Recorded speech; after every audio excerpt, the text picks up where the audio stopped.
Good morning and peace be upon you wherever you're tuning in from. My name is Qasim Rashid, and this is the Qasim Rashid Show here on Sirius XM Urban View Channel 126, the most awesome show in the multiverse. If you're listening on Substack, make sure you hit that subscribe button. Grateful for your support. My friends, the emails, the notes you send me, I appreciate immensely, especially the folks who are like the professional proofreaders and finding the typos in the stuff I put out there. I appreciate you. It's like the old saying goes, every time we make a typo, the errorists win. That's your dad joke for the day.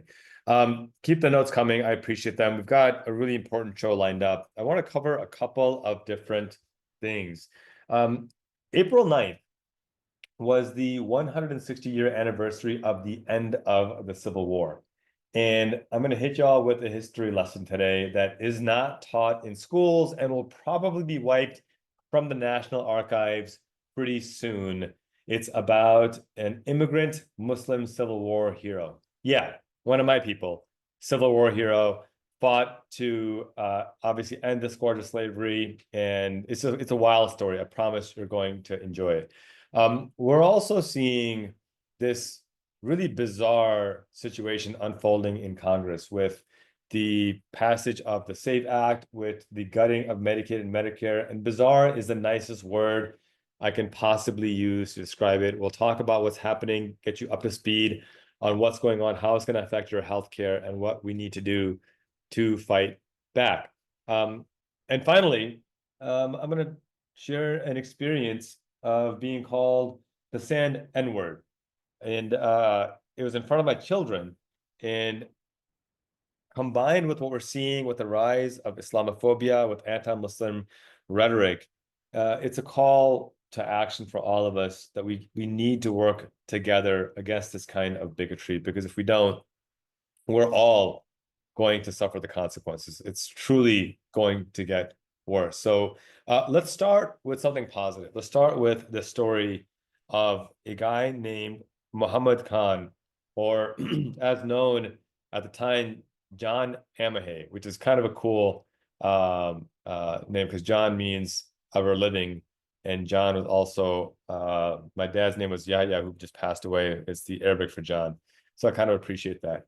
But this is a story you won't find in corporate media. It's one that the current regime will likely wipe from our history books, as they're wiping stories of Harriet Tubman and the Underground Railroad, of the Tuskegee Airmen. And so it's that much more critical we preserve and document this history. And so on April 9th, 1865, 160 years ago, the Civil War ended. And if you look at our country right now, we're back to a point of a constitutional crisis and corruption, one that really threatens to undermine our very republic, kind of like just before the Civil War started. But I believe in maintaining hope for a more perfect union. And so to that end, I want to share this story. I think it's inspiring because it's a story about the power of unity, of fighting for justice no matter what. And it's a story that took place right before and during the Civil War. A story of Private Mohammed Kahn, known as John Amahay, a Muslim immigrant and Civil War hero. And at this time of rising anti-Black violence, anti-immigrant fascism, anti-Muslim hate, Khan's story rebukes this division and discord. And to me, it exemplifies the beauty of what this country actually can be. So who was Muhammad Khan? Well, born in Persia, which is modern-day Iran, in around 1830, Muhammad Khan was actually raised in modern-day Afghanistan. So he was an immigrant from the very beginning. And then he immigrated in early 1861, obviously still during the period of antebellum America. He immigrated and arrived in New York City, made friends upon arrival, but then only 2 months after his arrival, Civil War breaks out. Obviously, I think April 4th of 1861. And the story goes that after a night out with his friends, he enlists with his friends in the 43rd New York Infantry. This was an all-white unit. And Khan obviously was a person of color. He looked kind of like me. But he evidently passed as white enough for now, right? To enlist him, he passed as white enough. Now hold on to that because you'll see what happens soon enough. Because this is where his story truly becomes history. He spends the first 2 years of the Civil War as a cook serving the Union Army. No combat, no fighting, just a cook serving in the Union Army. And that all changed by July of 1863. Now, Private Khan is thrown into the infamous Battle of Gettysburg. Yes, like that famous Battle of Gettysburg.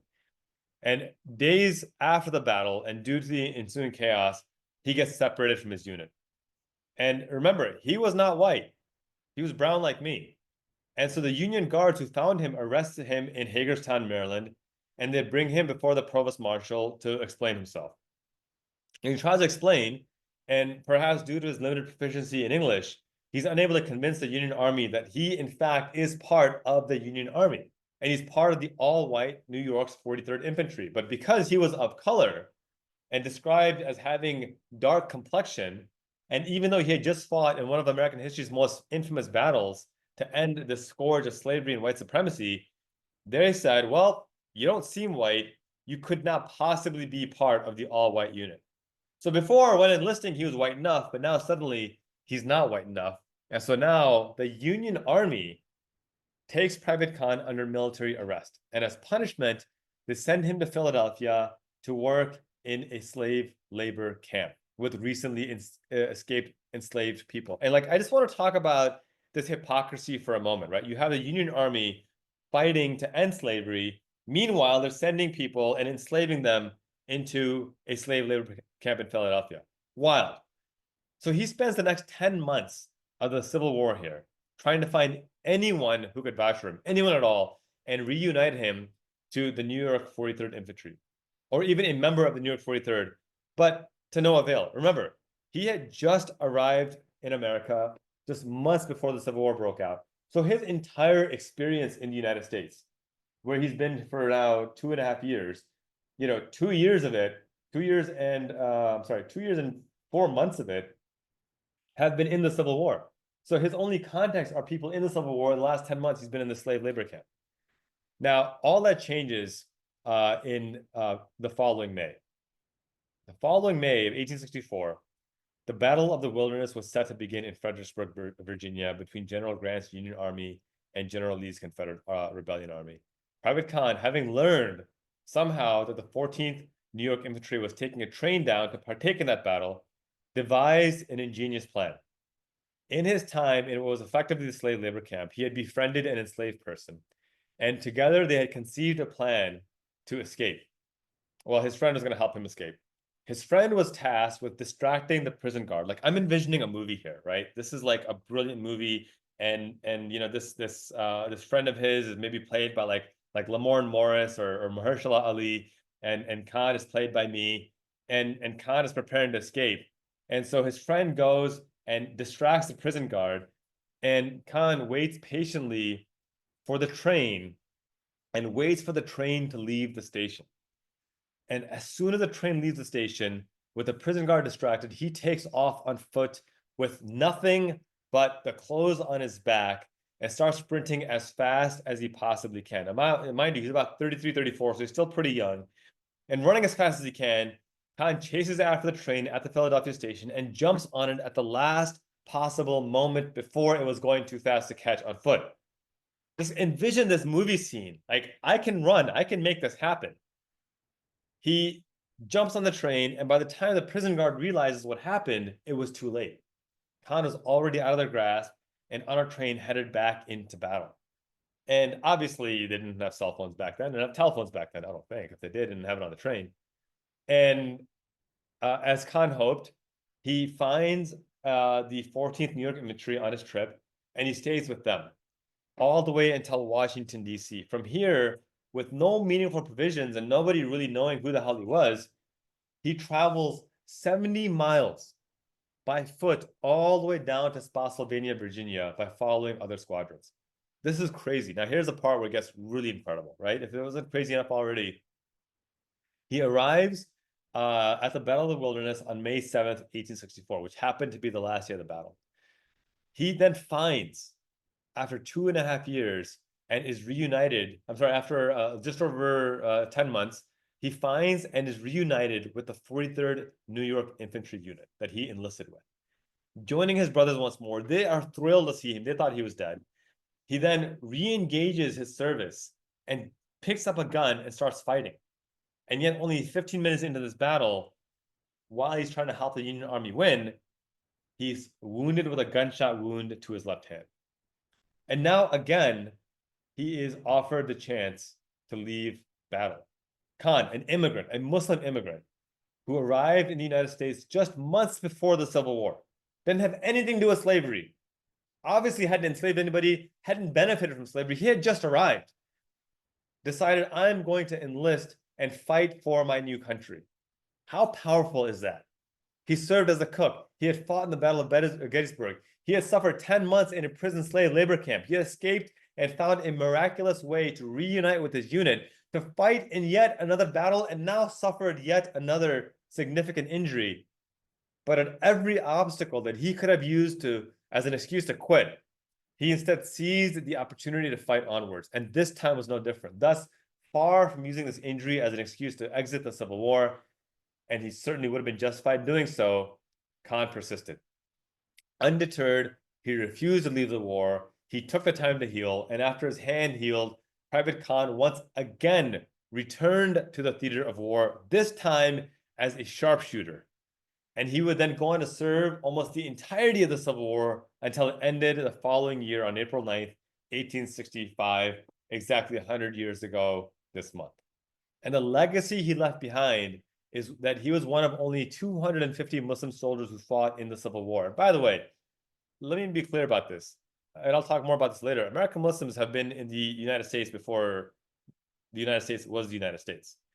I'll talk about that in a second. But the fact is that Khan's story is even more unique because he fought in the Battle of Gettysburg, and he's believed to be one of only 2 Muslim soldiers who receive an actual government pension after fighting in the battle, and he may be the only Muslim soldier who was also an immigrant. Private Khan's pension application records in detail, it's over 200 pages long, the battles in which he fought, the injuries he suffered, the duties he performed, both as a cook and as a soldier. And then he died on May 26, 1891 in Manhattan, New York. He was buried at Cypress Hills National Cemetery in Brooklyn, Kings County. His burial plot, if you want to visit it, is 5009. Section 2, 5009, it says here on his gravestone. His gravestone's there. It says John Amahay on here. Again, in Brooklyn and Kings County, Cypress Hills National Cemetery. You know, I first learned about Mohammed Kahn while researching for an op-ed I was writing on the contributions of Muslim Americans to our nation's history. You know, contrary to this popular perception that Muslims or Islam is new to America, Muslims have thrived in America since before America even existed. They have fought to defend this nation in every single battle since the Revolutionary War and to expand national participation in our democracy. Remember, scholars estimate that up to 30% of the Africans enslaved and trafficked to the United States were Muslim. And then under this white supremacist regime, they were separated parents and children, husbands and wives. They were denied the right to speak Arabic or to teach their children how to read the Holy Quran. They were denied the right to read and write at all. And then that separation, that genocide, is how they were forced into Christianity as well. And so there are a significant number of Black Americans today that if they trace their ancestry back, they will realize that their ancestors prior to the transatlantic slave trade were Muslim for centuries. And it was only after they were forcibly separated from that historical ancestry that their ancestors willingly accepted that they were forced into this white supremacist version of Christianity. It certainly was not the version of Christianity that Jesus Christ taught. It was this white supremacist, autocratic, dictatorial Christianity that had nothing to do with what Jesus Christ actually taught. Getting on a tangent. But Private Mohammed Khan's story is about that power of perseverance to overcome the obstacles that we're seeing even today. The power of justice to conquer injustice. And while this article is heavily summarized, this podcast is heavily summarized that I'm sharing with you, there are remarkably no books on Private Mohammed Kahn. I'm telling you, Hollywood, if you're listening, I can write the script because we have a complete 209-page pension preserved in the US Government National Archives, which I've downloaded before they deleted. But given the opportunity, this needs to be a book. This needs to be a movie. These stories need to be told. But I wanted to share with you because I found value in this. I found this to be an inspirational story of Private Mohammed Kahn, a true hero of American history, a true hero of the Civil War, and a reminder that our nation has always strived towards justice when the people are relentless for justice, when we embrace diversity, when the people embrace immigrants, when we embrace religious pluralism, racial justice, gender justice, and we fight relentlessly to expand the definition of justice under this Constitution. My ask of you today is to use that same zeal in 2025 America, because we need it now more than ever before, just as Private Mohammed Kahn did for our country way back in 1865. When we come back from break, I want to talk a bit more about where we are as a country right now in terms of the laws that are trying to be passed, the so-called SAVE Act, and the work being done to counter this, and what you can do to be involved. You're listening to the Qasim Rashid Show here on Sirius XM Urban View Channel 126, the most awesome show in the multiverse. If you're listening on Substack, make sure you hit subscribe, and we'll be right back after the short break.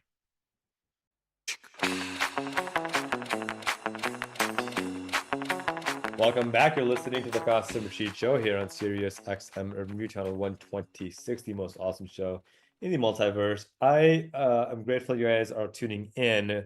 If you're listening on Substack, make sure you hit subscribe. You know, something really extraordinary happened on April 5th. Days after voters in Wisconsin soundly rebuked a Nazi saluting billionaires $20 million in their state Supreme Court election, protesters held more than 1,200 rallies nationwide, led by more than 150 civil rights and nonprofit organizations. More than 5 million people nationwide participated. That's never happened before. That's unprecedented. All to give billionaire oligarchs the middle finger. And, you know, from coast to coast, Americans of every background marched with one united message: get billionaires out of our elections. And there's going to be another one on April 19th. So if you weren't able to participate on the 5th, make sure you show up on the 19th and make sure your voice is heard. And by the way, I want to talk really quickly about the Wisconsin Supreme Court election. That was seismic. That was massive for a number of reasons. Elon Musk is being sued in Wisconsin, and he was trying to buy that seat to prevent being held accountable. And now that there's a progressive 4-3 majority, he will likely face accountability, because they're going to actually uphold the law and not be bought out by billionaires. But I also want to point out, people mocking him for spending $20 million. Yes, mock him, but understand how irrelevant $20 million is to him. $20 million to him is the same as the median American making $40,000 a year spending $3.50.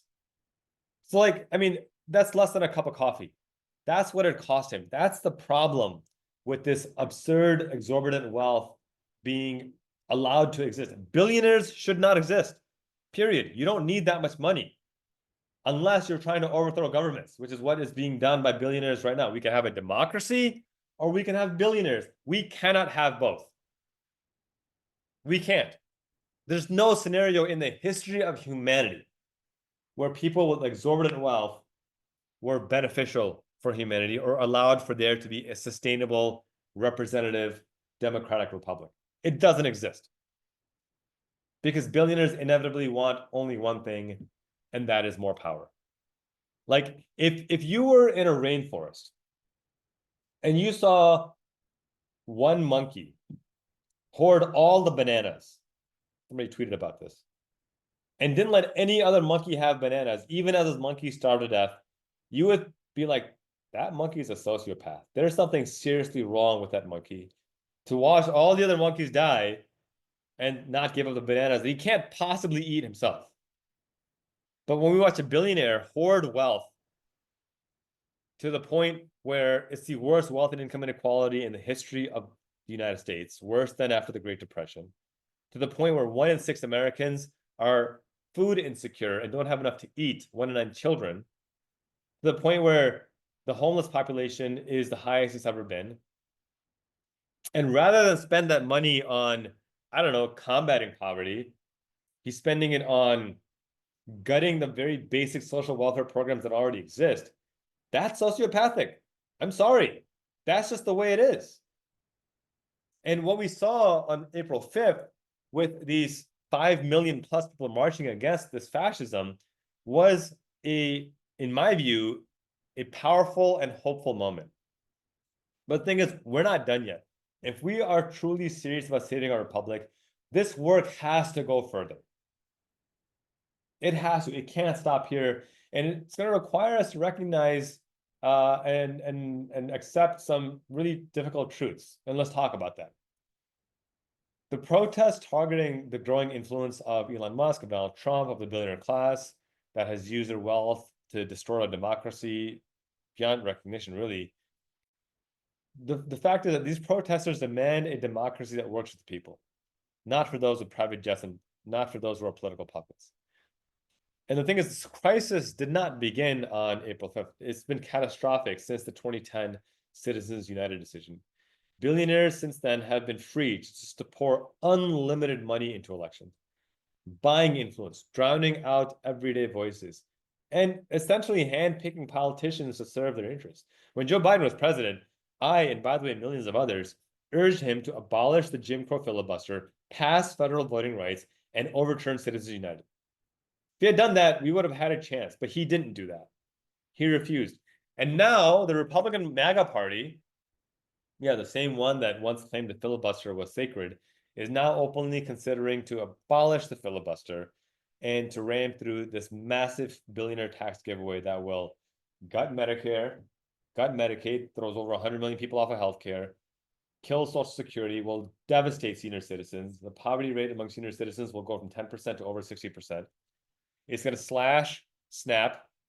People are going to go hungry. It's going to already gut public education, gut infrastructure, and it's going to funnel even more wealth to the top 1%. Economists are estimating, by the way, that this tax scam for the billionaires, for the billionaire class, would increase the national debt by $37 trillion. This is not decreasing the deficit or the debt. It's massively increasing it by gutting social welfare programs that people need to live and giving billionaires even more money. You know what happens when someone like Elon Musk loses $1 billion? Nothing. You know what happens when he loses $100 billion? Nothing. You know what happens if he loses all but $1 billion, all but 500 million, all but $10 million? Absolutely nothing harmful to him. He'll be fine. But if you cut $300 in Social Security benefits for a senior citizen, if you cut $500 in SNAP benefits for a low-income family, they die. They die. That's just the fact. And in the meantime, while they're doing all this nonsense, consumer confidence is cratering, the stock market is tumbling, and the likelihood of global, JP Morgan just said that the likelihood of a global recession has jumped to 60%. This is not fiscal policy, it's financial warfare on working people. And here is a truth that too few are willing to say aloud. This is not just a Republican problem. It's not. Yes, Musk and Trump and his ilk are openly attacking democracy. Yes, MAGA extremists want to dismantle every protection for working families that they rely on, but we cannot ignore the corporate Democrats who also enable them. The politicians who show up at protests against Elon Musk while quietly taking checks from Jeff Bezos, Mark Zuckerberg, big oil, big pharma, and big health. These are not allies. These are not our allies. You cannot claim to be fighting fascism while your campaign is funded by the very oligarchs fueling fascism. Over 90% of Americans across the political spectrum support banning corporate PAC money in politics. The people are clear. We don't want this trash in our politics. But a tiny minority of Democrats will actually follow through. And it's important we call this out because we need a true opposition party, not just a Republican light party. Democratic leaders who claim the moral high ground while still pocketing checks from billionaires, they need to understand these protests are against you as well. This is not a both sides statement. It's an affirmation of the fact that you cannot claim to be an opposition party to fascism when you are accepting funding by the same billionaire oligarchs funding fascism. Like, this has to make sense. And this is not theory. Let me give you an actual example of this. In my own campaign for Congress, a couple of years ago, I ran a 100% people-powered campaign. I refused all corporate PAC money. Not a single penny entered our bank account. My opponent, a Democrat, a corporate Democrat, a guy named Bill Foster in Illinois' 11th district, he ran a campaign funded by the very same corporations bankrolling MAGA Republicans. Indistinguishable. And his vote reflected it. He voted with Trump to deregulate banks, enabling the SVP, the Silicon Valley Bank collapse. He voted with the Republicans to expand offshore drilling, gut climate protections, and promote fracking, giving MAGA's cover to advance climate destruction. He co-sponsored a bill, a Republican bill to gut rights for people with disabilities. Mind you, disabled Americans are the largest demographic, the largest minority in America. 1 in 6 people in America have a disability, a recognizable disability. It's probably even more undiagnosed. And Bill Foster, the corporate Democrat, decides, you know who has too many rights? People with disabilities.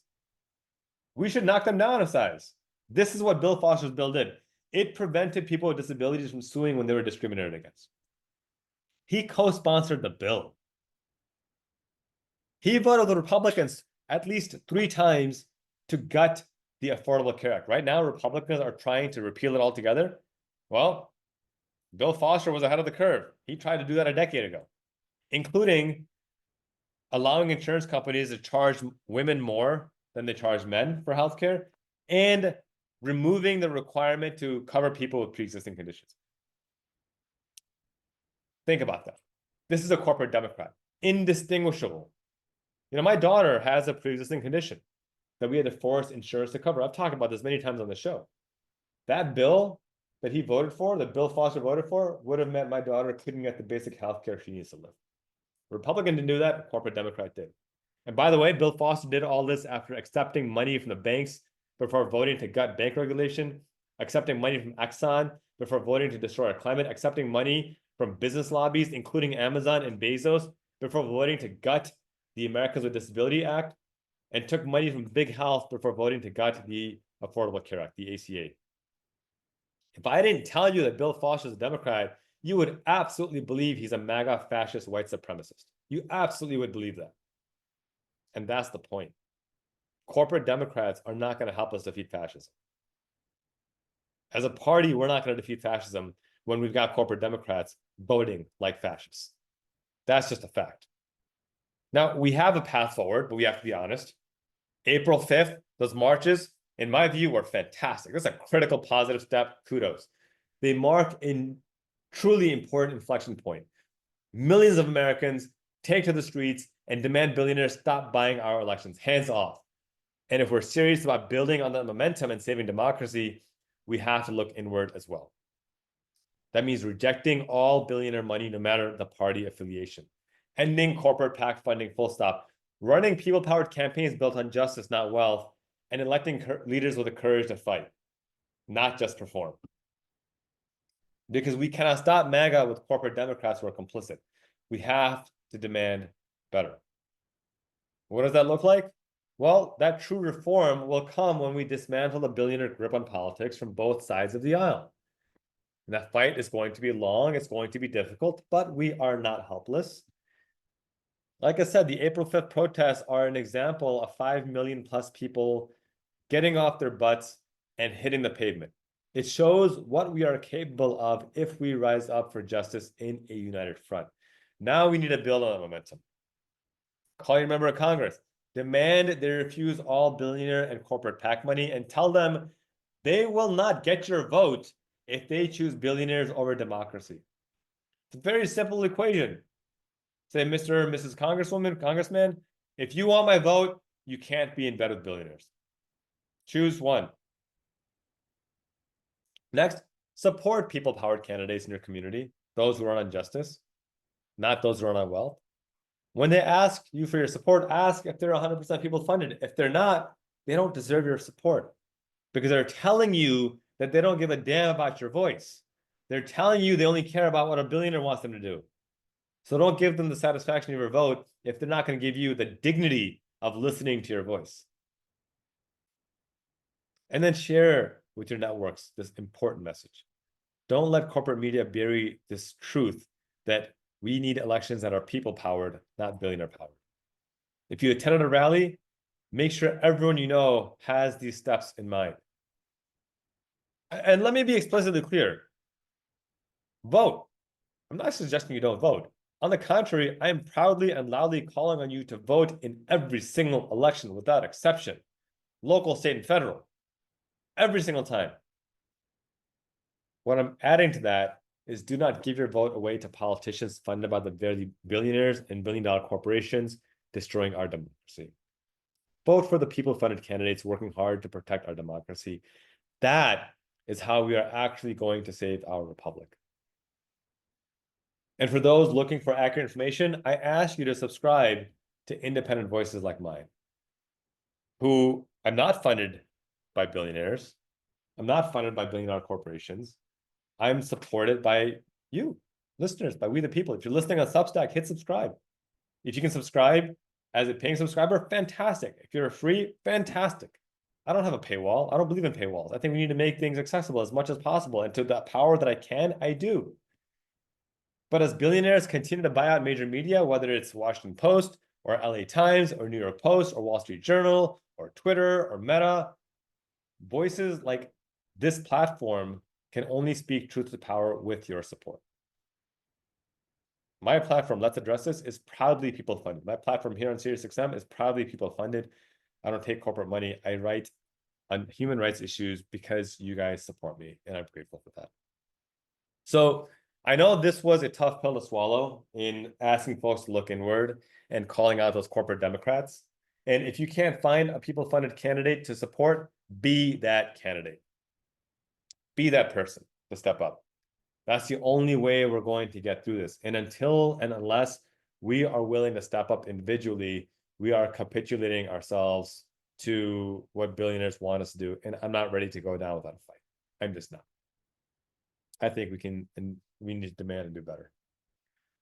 All right, when we come back from break, I want to talk a bit more about kind of where we are as a country, because these attacks on DEI, the attacks on immigrants, the attacks on Muslims, on people of color, it's getting worse. And I want to share a story about being called a sand N-word in front of my children last week, and these rising violent hate crimes against American Muslims in this country, targeting immigrants as well. And I'm going to ask you guys to listen, because this is not being covered by corporate media. They're ignoring it completely. Last week, 20 kids at a middle school attacked 3 Afghan Muslim children at Paul Revere Middle School in Houston, Texas. Local media covered it, thankfully, and did a pretty good job. But national media has been completely silent. Completely silent. We're going to talk about that. But that's the world that we are living in right now, and that's why it's critical that we elevate these stories. You're listening to the Qasim Rashid Show here on SiriusXM Urban View Channel 126, the most awesome show in the multiverse. If you're listening on Substack, make sure you hit subscribe. Either way, we'll be right back to wrap up the show in just a few minutes.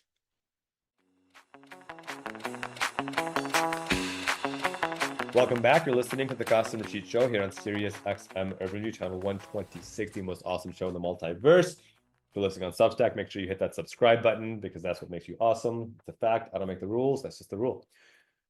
We've talked about Private Mohammed Kahn on the show, Civil War hero, American Muslim immigrant, talked about how we need to get corporate money out of politics, and how I want you guys to definitely vote, but do not give your vote away to corporate bought politicians, because they don't care about you. That's just a fact. That's not an opinion. Again, that is just a fact. We speak facts on here. I want to talk about a personal experience that I'm not happy it happened, because it happened in front of my children last Friday. 2 Fridays ago, sorry. It was a week after my father had passed. I took my sons, 11 and 16, to visit my father's grave to pay respects. As you know, he just recently passed. Our children were very close to him, and we're doing our best to keep that connection alive. En route to the cemetery, a man on a motorcycle pulls up next to my car, bangs on the car window, looks at me in the eyes, and calls me a sand N-word. And he screamed this right in front of my children. So I pull out my phone to record him. He curses me out and rides away. Well, we found him. First thing I want to point out is that this wasn't some deep red part of the South. This was in a town called Villa Park, Illinois, about 20 minutes straight west of Chicago, super blue part of our country. And the reality is, I spent years confronting hatred and bigotry, both in the courtroom when a man threatened to murder me for my faith, and in the streets with racists like this guy who spewed reckless slurs at me. But the thing is, this moment hit differently because it wasn't just about me. It was about this painful reality of generational racism. Let me explain what I mean. Thing is, I can recall distinctly first time I heard somebody call my father a sand N-word, towel head, camel jockey. I remember all this. Kids remember this stuff. I was a child. I didn't quite understand it back then, certainly do now. But I remember with pride how my father stood tall and didn't let it faze him, at least not in a way I could see. And now, having been called that in front of my children, I can only imagine what was going through his mind at the time. The pain of knowing that this is what your kids are going to have to go through. And he was right, because I've been called that slur more times than I can count. Elementary school, through high school, through college, you name it. And now my children have been called that slur. That's what I mean by the generational racism. Black people listening to this know this better than I could ever describe. But my thing is also that here's an opportunity for us to elevate these stories. And there's a great content creator on social media, that Danish guy, who found him and made a great video about it. But here's the bigger picture. We made a video about it. They found him. For me, this wasn't about vengeance. It's about accountability. In fact, I even said in my video that I made, I don't want him to lose his job. I never wanted him to lose his job. Some people in the comments disagree and said that they wanted him to lose his job. That doesn't do anything for me. It doesn't help solve anything in my book. Because for me, my goal is, how do we uphold justice? I don't want vengeance. I don't want retribution. I don't want revenge. That's just not in my nature. I want justice. It's always been about justice. And so my goal is to send a message that this hate will not go unchecked, that silence is not an option, because what's happened to me is not isolated. Hate crimes are rising against Muslims, Jews, Sikhs, Asians, Black Americans, immigrants, LGBTQ folks across the board. And the dehumanizing rhetoric from the highest offices in the land has fanned these flames of this violence. And let's be clear, the hate my sons and I experience is but a precept of the violence that, the genocidal violence that Black and Indigenous Americans have experienced for centuries. It's a reminder that white supremacy has always existed in this country, and each generation has an obligation, whether we like it or not, to stand together to purge this cancerous ideology out of existence. This hate will not go away on its own, and we have the power to stop it. Because I'll tell you what, as I watched the video of these 3 African girls being beat in Houston, Texas by 20 students, ripping their hijabs off, pulling at their hair. One girl was beat so badly that she was unresponsive and had to be put into the ER. An African girl got here 4 years ago. Imagine escaping violence from the Taliban and coming to the US and being beat by your classmates because you're wearing a hijab. How horrific of a reality, and the trauma I can't even fathom. That's the world we're in right now. There's another video of a man in a cyber truck, no less, screaming racial epithets at 3 or 4 Muslim teenage girls. I think some young women too, but targeting them because they're Muslim. Driving a cyber truck, so no stereotype there of a swastika, but also happens to be the ex-husband of Congresswoman Marjorie Taylor Greene. My God. My God. Another story of an auto mechanic who came to an In-N-Out and started launching racist epithets at some Muslim teen girls, just trying to get a burger, just trying to eat a burger and facing this racist bigotry. And so it's getting worse. This hate will not go away on its own. We need to stand together. And by the way, to the thousands of people, Black, white, and brown, who reached out to me after seeing the video of the guy, hurling racist abuse at me and offered their love and prayers and solidarity, thank you. I appreciate you. Your messages have reminded me that while we have hate in this country, love is stronger and it's louder. And justice, though often delayed, will always have more power than bigotry, because this is not just about me. It's about all of us. It's about ensuring that our children don't inherit a world where racial slurs and harassment are normalized. It's about building a nation that finally lives up to its promise of liberty and justice for all. And so if you're listening, I ask you for two things. One, this is the big ask. This is the really big ask. Don't be a bystander. If you see hate, call it out. Even if it's just by recording it, so it's documented. Call it out. If you experience it, know you're not alone. And if you can record safely and document it, do so. We need to tell these stories. Early in my career, when I worked for a women's rights organization, one of the problems we faced was the difficulty in showing data of these hate crimes because people were afraid to report them. That if I report them, then the people who are targeting me might come back again. It's a real fear. And I can't knock them for it. It's a real fear. And that's all the more reason that those who can record, those who can document, those who can report, do so. Because until we tell the story effectively, we're not going to get the resources and support we need. We need to be overwhelming in reporting these hate crimes. And so that's why I said that's the big ask. If you see hate, call it out. Be an ally, especially when it's difficult. I got a note from somebody who was a paid subscriber to my Substack, and they unsubscribed. Not because they weren't happy with me, not because I said something that they didn't like. They unsubscribed because they travel a lot internationally, and they were afraid of Border Patrol or TSA looking through, or Customs looking through their phone and finding that they subscribed to me. This is the autocracy that we're facing. If you followed my work at any point in the last 20 years, you know I've only ever advocated for justice and compassion and human rights. But unfortunately, that's considered bad news for this regime. When you're an aspiring dictator, you don't want people talking about human rights. You don't want accountability. You want censorship, and that's what's happening. So I said to the person, hey, I can't knock you for your decision. And that's why I also say to all of you that for those of you, especially those of you who are citizens, know that our non-citizen neighbors are being targeted aggressively. They're being disappeared. They're being threatened with deportation. They're being arrested without due process, without just cause, arbitrarily.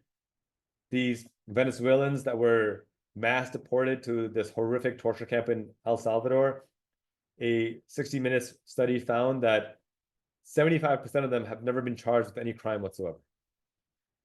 No criminal record, none. Of the remaining 25%, 23 of those 25 don't have any violent record. It's non-violent misdemeanor stuff. Only 2% have ever been charged with a violent crime. And even they didn't get due process of law. So I get it. It's scary out there, but that's where it's so much more critical that those who can speak up unapologetically, fearlessly. We cannot capitulate. Do not comply in advance.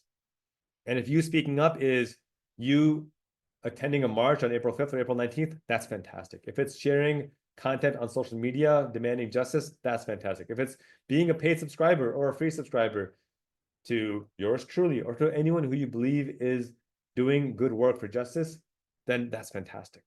But just do something. Don't go to the paralysis of overanalysis. Get involved and get engaged. And that's the second ask. The first one is speak up. Second one is help me continue this work. If you're listening and you can hit subscribe, do so. Because that support is what keeps us going. Your voice matters. And together we can make a meaningful difference to ensure that the next generation doesn't have to repeat our trauma. That our children aren't met with slurs, but they're met with safety. That our nation turns towards justice, does not turn away from it. That's going to have to be the message that we embrace going forward. I'll close with some positive news. The The Supreme Court ruled 9-0 that Donald Trump has to return a man from El Salvador to the United States, ruled 9-0 against him. He had deported a completely innocent person to El Salvador, a father, and insisted that it was his right to do so because, you know, when you're an aspiring fascist, you make up rights that you don't actually have. The problem, and this is where I'm not terribly happy with the Supreme Court, his name, by the way, is Kilmar Armando Abrego Garcia. The problem is that they put no time limit to forced compliance, which, if you're the Trump regime, if you haven't given me a time limit, I'm going to delay compliance. I'm going to extend Garcia's torture. It's shameful. I mean, it could have, I mean, somebody posted to me on Blue Sky, Craig Sheldon. He said, this should have been a 2-sentence order. Quote, the U.S. government cannot illegally send a person to a foreign prison. He must be returned by noon tomorrow, end quote. And Craig's right. That's exactly what should have happened. But the Supreme Court is going to Supreme Court, and you know, Roberts' court, Chief Justice Roberts, has just been disgraceful beyond disgraceful. He's a man who has apparently forgotten his spine at home, and we're all suffering as a result of it. But that's the world we're in. It's critical that each of you continue to do the work. Each of you continue to elevate voices, and continue speaking truth to power. Because look, at the end of the day, this is what we're dealt. These are the tools that we are dealt. The House has just passed the SAFE Act, which, if the Senate passes, will disenfranchise nearly 30 million women who got married and changed their names. The SAFE Act forces people to bring a passport or a birth certificate. If you know where those are, you let me know, because I'd be impressed if you knew where they are.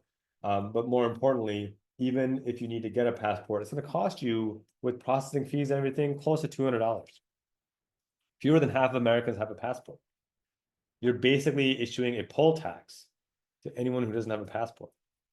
If you have to change your name, if you're a woman who has to change your name or get a new birth certificate or get a new ID, as a result of the changed name to vote, that's going to cost money. It's effectively a poll tax.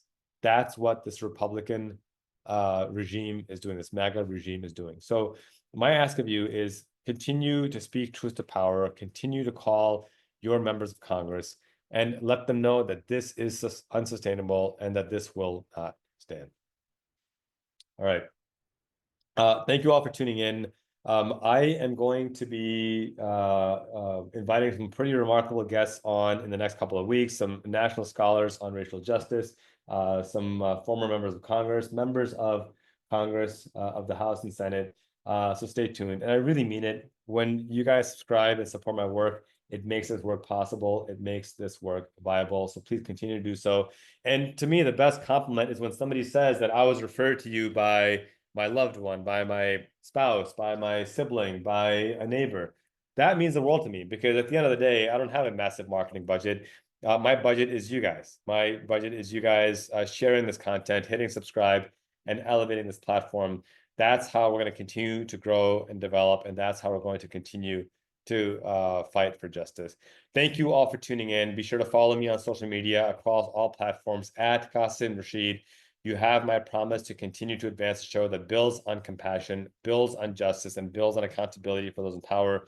Like I said, we've got a phenomenal show lined up for next week. So be sure to tune in, same time, same place at 10 a.m. Eastern on Sunday on Sirius XM Urban View Channel 126, the most awesome show in the multiverse. And if you're listening on Substack, make sure you hit that subscribe button so we can continue this advocacy year-round. My friends, be fierce, lead with compassion and justice, and continue speaking truth to power. Until next week, peace.